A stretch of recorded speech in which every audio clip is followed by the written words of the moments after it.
अच्छा, अगर आपको हेपेटाइटिस बी या हेपेटाइटिस सी या एचआईवी इन्फेक्टेड पेशेंट की निडल प्रिक हो जाती है तो आपने क्या करना है? सबसे पहले तो पैनिक नहीं होना, रिलैक्स रहना है।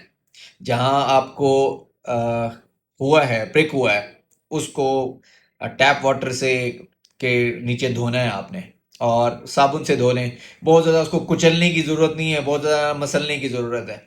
आराम से टैप वाटर पानी के साथ धोएं या साबुन के साथ, ना कोई केमिकल और ये बहुत ज़्यादा कुछ नहीं करना आपने। दूसरा, आपको नहीं पता कि हेपेटाइटिस बी का पेशेंट था, सी का है या एचआईवी का है, आपको कोई आइडिया नहीं है, तो इसको हम तीन कैटेगरीज में कर देते हैं।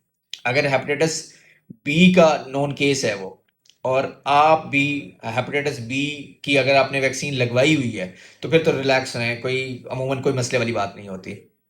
दूसरी, अगर आपको याद नहीं है कि मैंने लगवाई थी, या आपने anti H B S levels करवा के नहीं देखे कि आपकी क़ुव्वत मुदाफ़अत बनी है कि नहीं बनी, तो उसके लिए आपने क्या करना है, अपने anti H B S levels करवाने हैं। अगर anti H B S levels 100 से ज़्यादा हैं, तो फिर तो कोई टेंशन वाली बात नहीं है।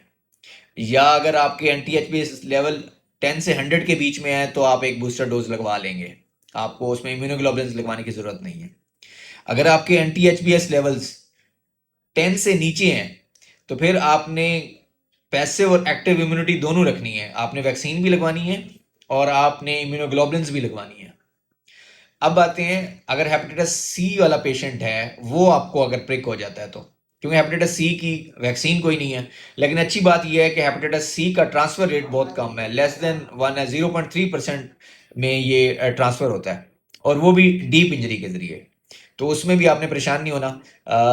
अच्छी तरह साबुन से हाथ धोने हैं, बहुत ज़्यादा उसमें भी कुचलना नहीं है, कोई मसलना नहीं है उसको, और ना ही उसको दबा के खड़े रहना है कि ब्लड निकालेंगे तो वो इन्फेक्टेड निकल आएगा, नहीं, ऐसा नहीं करना आपने। हेपेटाइटिस सी की वैक्सीन ना होने की वजह से आपने एक तो पहले अपना स्टेटस पता करा लेंगे, हेपेटाइटिस सी पॉजिटिव तो नहीं थे आप।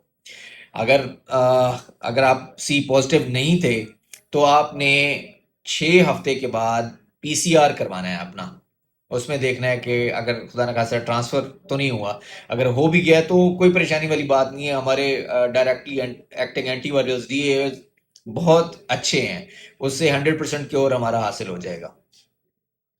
अब आते हैं कि अगर एच आई वी पेशेंट है, नॉन केस है, उसके साथ प्रिक हो जाता है, तो उसमें आपने परेशान नहीं होना, लेकिन टाइम भी वेस्ट नहीं करना, ये बड़ा प्रेशियस है। इसमें फौरन आपने अपने सीनियर को बताना है, इन्फेक्शियस कंट्रोल के डॉक्टर को बताना है, और हेपेटाइटिस क्लिनिक में आना है।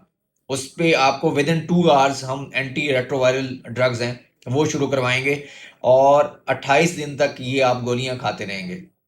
हर बंदे ने एंटी रेट्रोवायरल स्टार्ट नहीं करने। अगर पेशेंट नॉन केस है एचआईवी का या बहुत ज़्यादा हाई रिस्क है, तब हम पोस्ट एक्सपोजर उसको एंटी रेट्रोवायरल स्टार्ट करते हैं।